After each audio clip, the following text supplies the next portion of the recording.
Vámonos entonces hoy a nuestra clase de esta mañana, que sí vamos a tener nuestro devocional.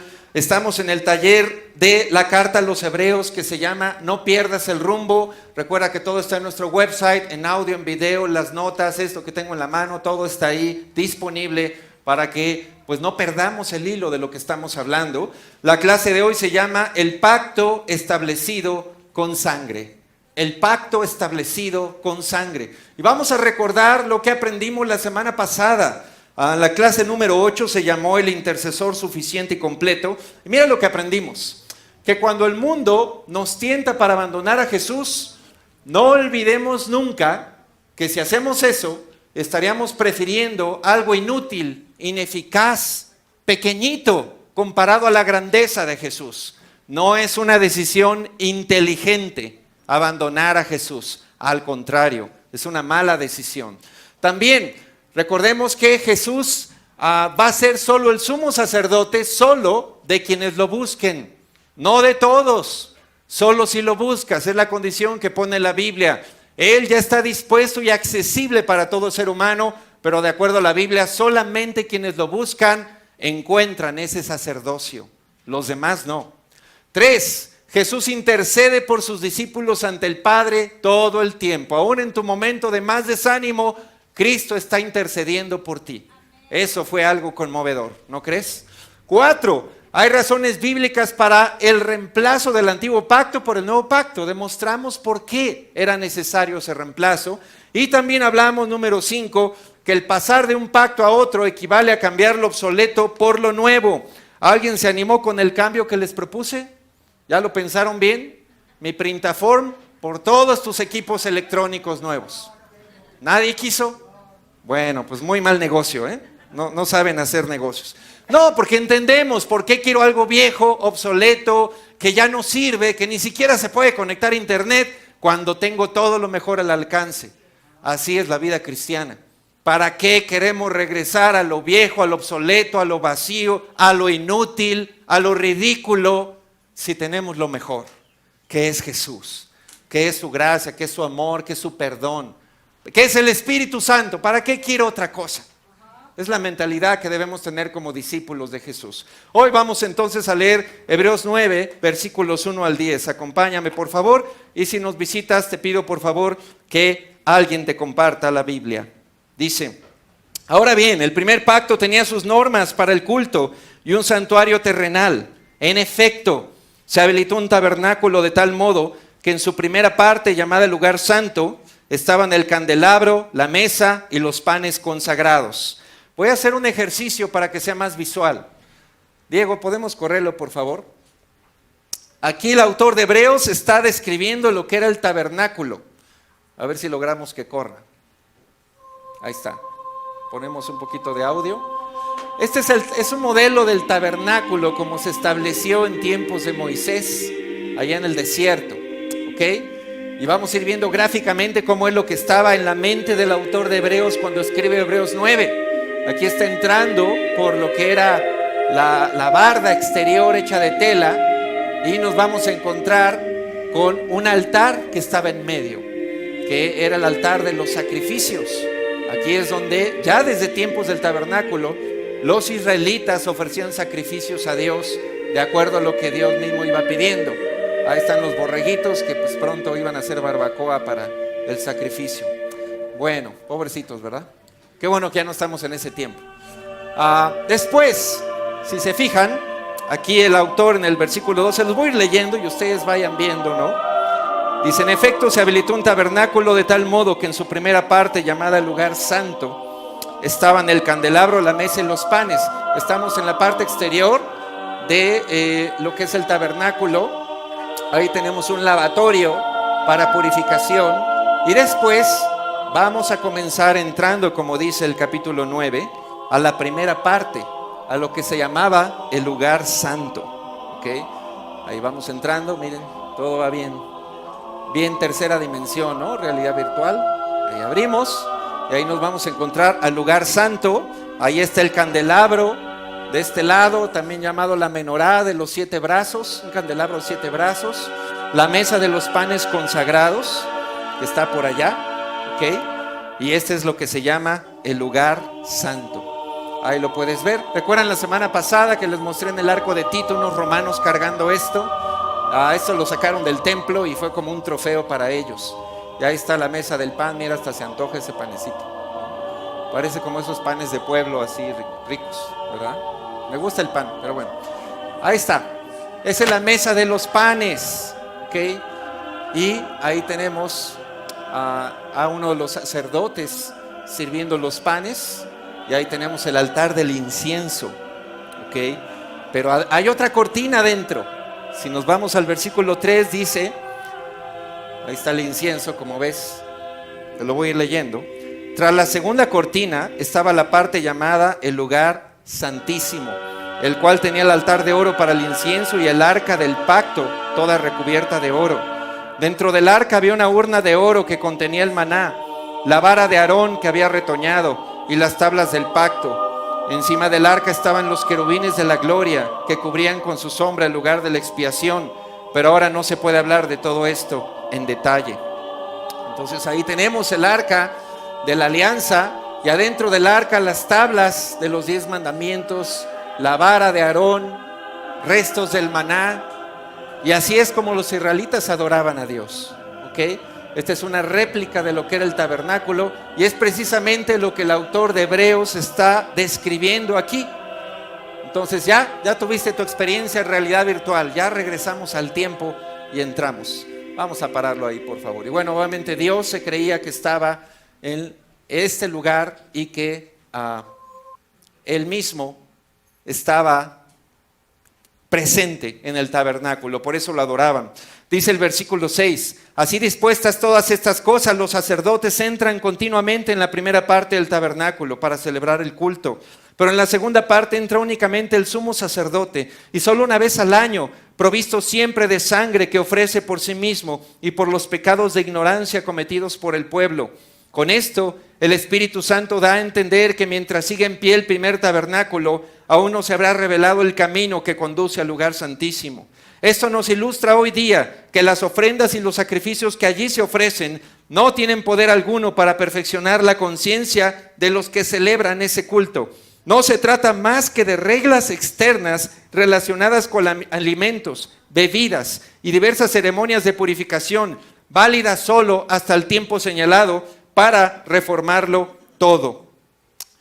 Vimos la descripción del tabernáculo y el autor, hablándole a una audiencia de trasfondo judío, se da la libertad de explicar a detalle lo que era esto, aunque ellos lo entendían bien, porque ese era su contexto.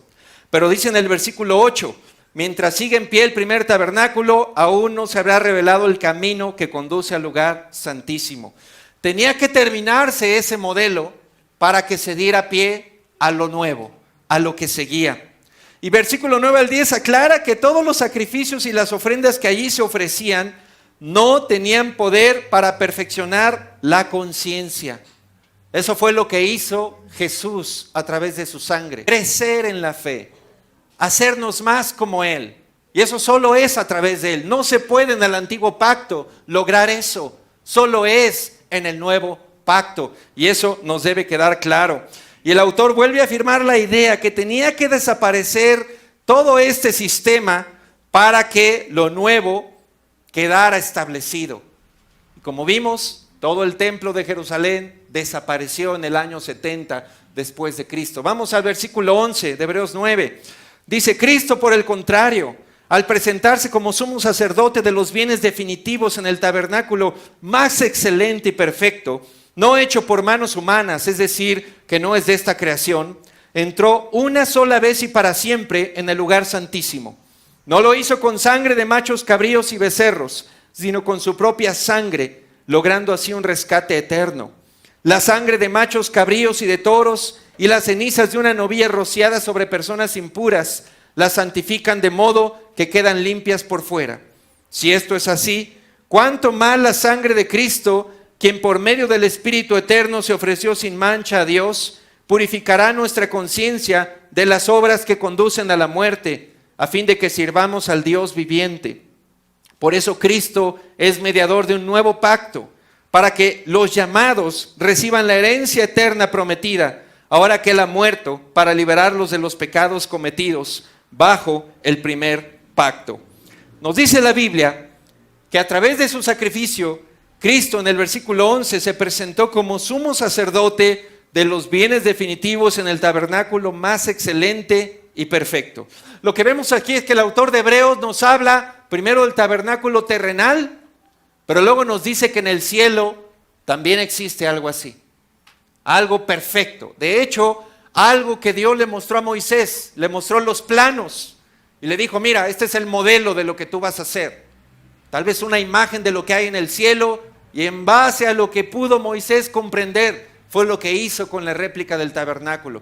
Pero nos dice la Biblia que en el tabernáculo celestial, Cristo entró como hacían los sumos sacerdotes, una vez al año, cada año, pero esta vez fue una vez para siempre, para ofrecer su sangre por los pecados en ignorancia de todos nosotros, que realmente hicimos en ignorancia, que realmente vivimos sin entender lo que estaba pasando. Dice el versículo 12 que a través de su sangre logró un rescate eterno. Y el 14 nos dice que esta sangre de Cristo purifica nuestra conciencia de las obras que conducen a la muerte. Algo muy especial que pasa cuando somos bautizados y que va a pasar hoy con Verónica, es que no solamente las culpas o las cargas del pecado se le van a quitar, pero su conciencia va a quedar limpia. ¿Entiende lo que es eso? ¿Has oído la frase cargos de conciencia?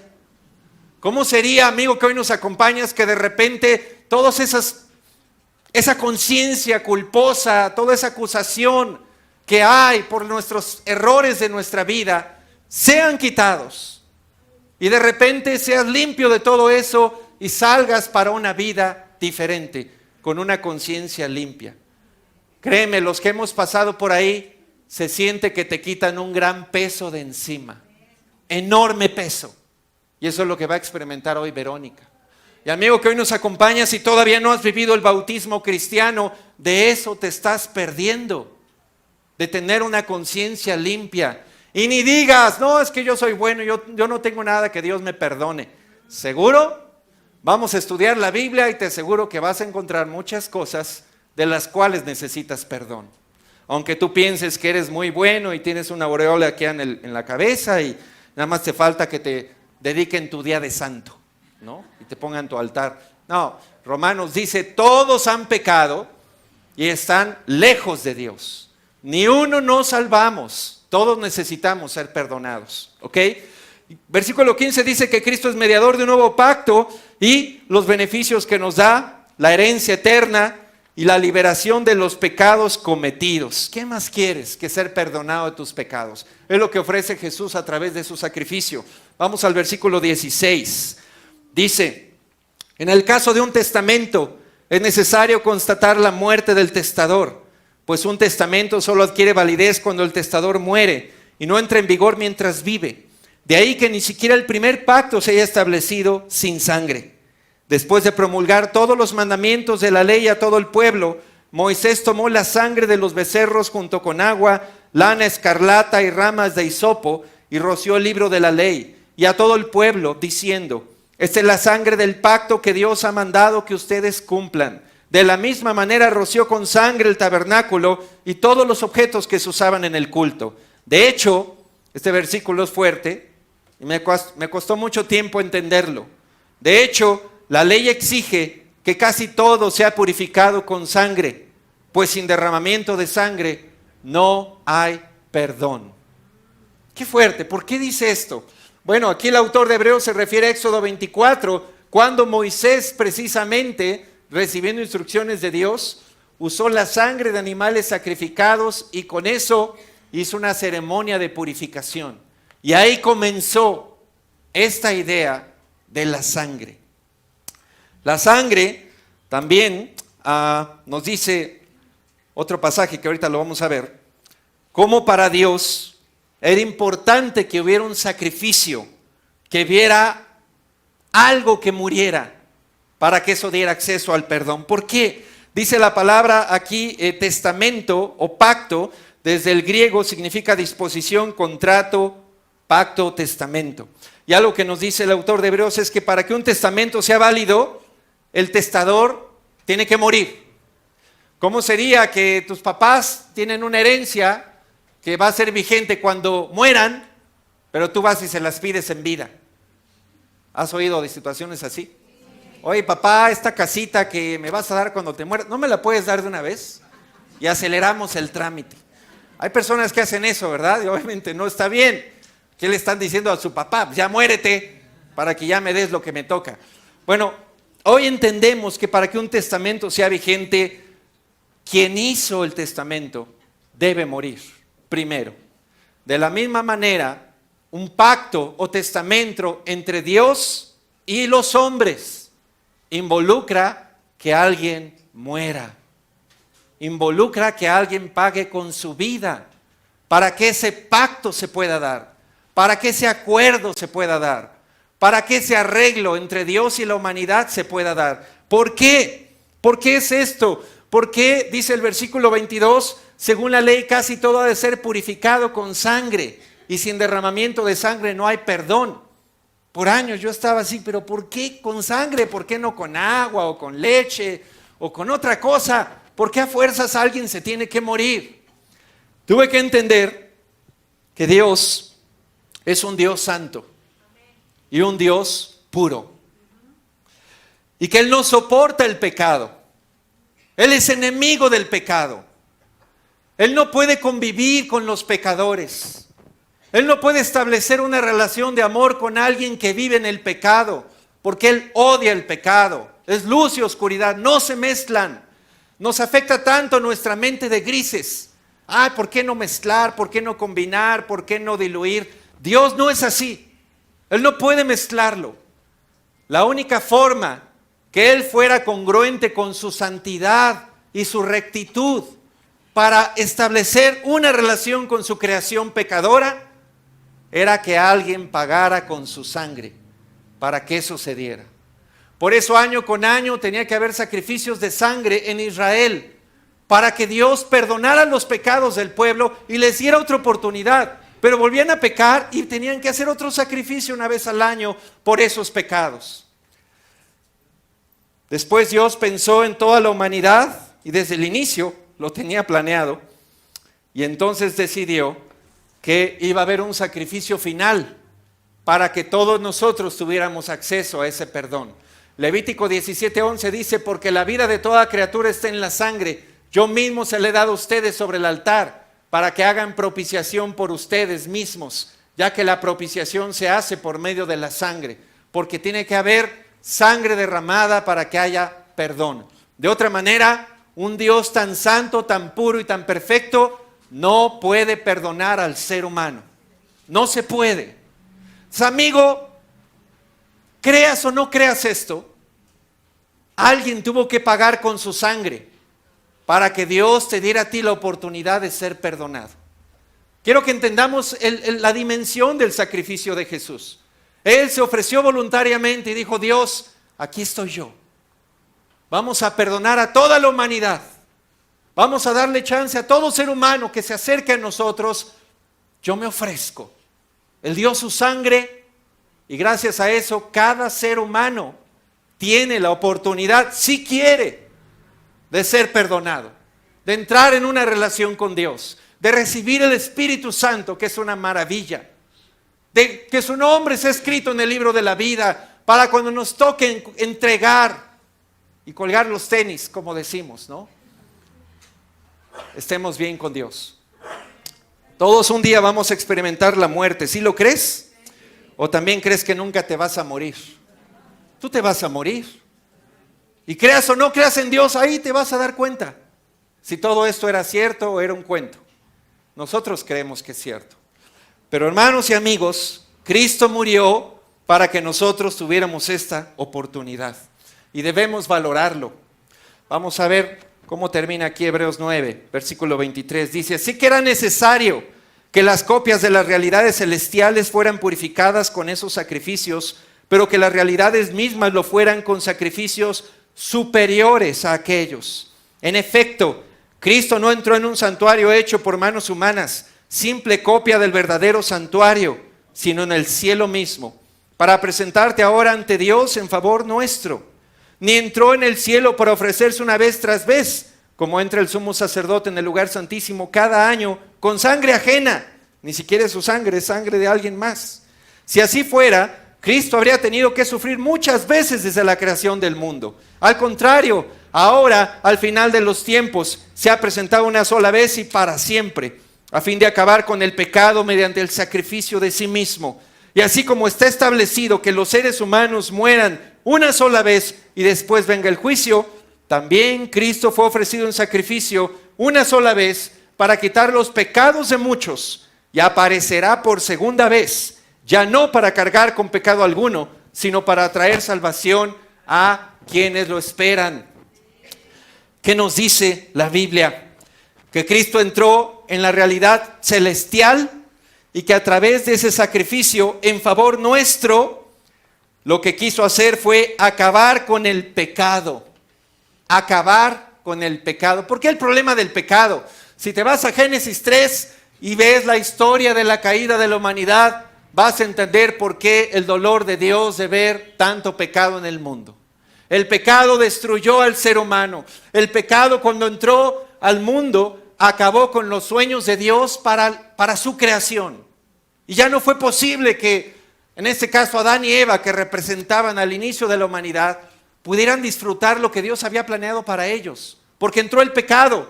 Y vemos Génesis 3:19, te ganarás el pan con el sudor de tu frente, hasta que vuelvas a la misma tierra de la cual fuiste sacado, porque polvo eres y al polvo volverás. Al final, esta es la maldición del pecado.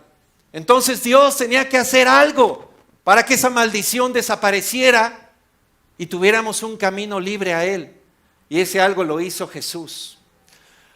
Dice Hebreos 9:27, así como está establecido que los seres humanos mueran, ¿cuántas veces? Una sola vez. Y después venga el juicio. La pregunta es, ¿reencarnación o resurrección? Hoy hay muchas, a veces hermanos se confunden. No, es que cuando Jesús reencarnó. No es reencarnación, es resurrección, ¿ok? Hoy sabemos por las influencias de las religiones orientales que existe la idea de la reencarnación. Básicamente viene del hinduismo, que tú tienes una existencia aquí, pero has tenido vidas pasadas y que después vas a morir y vas a renacer en otra fase, en otra existencia, y vas a ser otra persona. A lo mejor te toca ser hombre o mujer o quién sabe.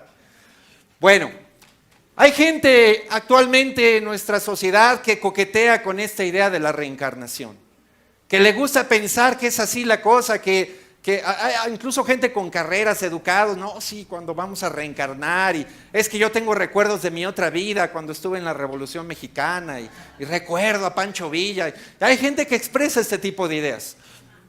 Vamos a entender lo que es la reencarnación desde el hinduismo.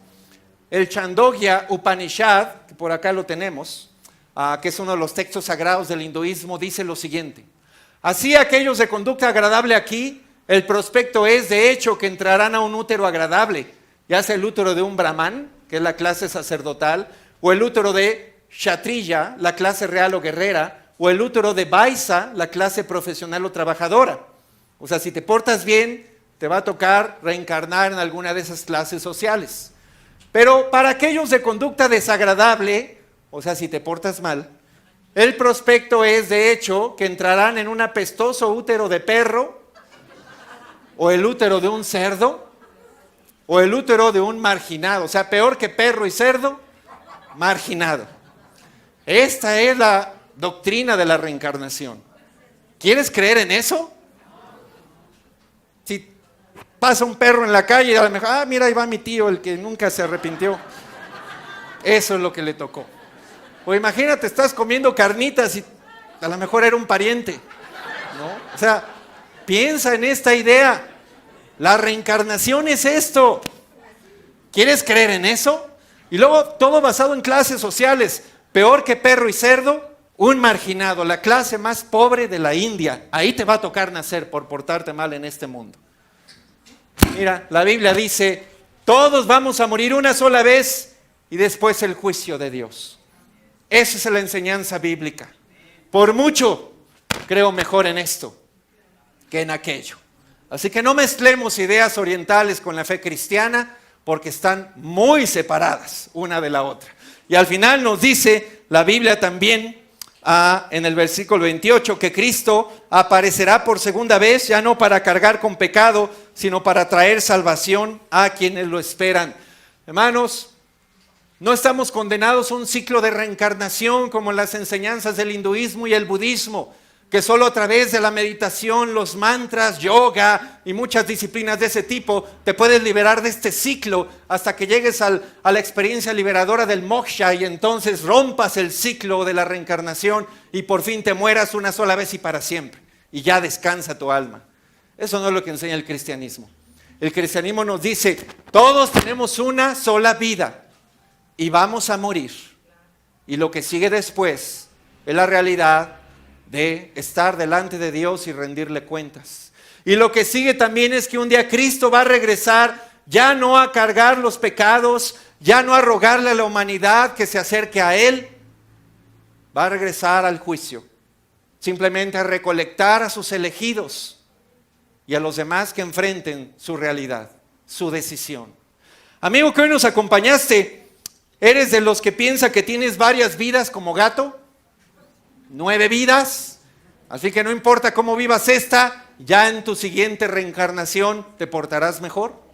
¿Eres de lo que crees que la vida es un videojuego?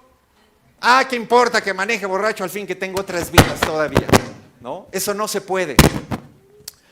Debes entender que la vida ni es un videojuego ni somos gatos, solo vas a vivir una sola vez. Y en esta vida única tienes la oportunidad individual de acercarte a Dios. Es tu decisión si la tomas o no la tomas. Pero así como nuestra hermana Lupita enfrentó la muerte esta semana, así todos la vamos a enfrentar. Y ojalá el día que nos toque enfrentarla, no lleguemos con Jesús y le digamos, perdón Señor, no te puse atención, no te hice caso, no te tomé en serio. Cuando hay muchos testimonios de gente que sí lo ha hecho, sí lo ha tomado en serio. Hoy te invitamos, amigo, que aproveches esta vida para acercarte a Cristo, quites tus prejuicios, quites las excusas y resuelvas de una vez y para siempre el problema del pecado que hay en tu vida. Y hermanos y hermanas, recuerda que el pacto que hizo Dios con nosotros le costó la sangre a Jesús, le costó su sangre y por eso debemos apreciar nuestra fe. No la cambies por una persona, no la denigres por un vicio, no le eches a perder por filosofías humanas. Valora la sangre de Cristo, porque a Él le costó morir por ti. Y ahora nosotros debemos hacer que esa sangre valga la pena. Amén. Vamos a orar por el pan y el jugo.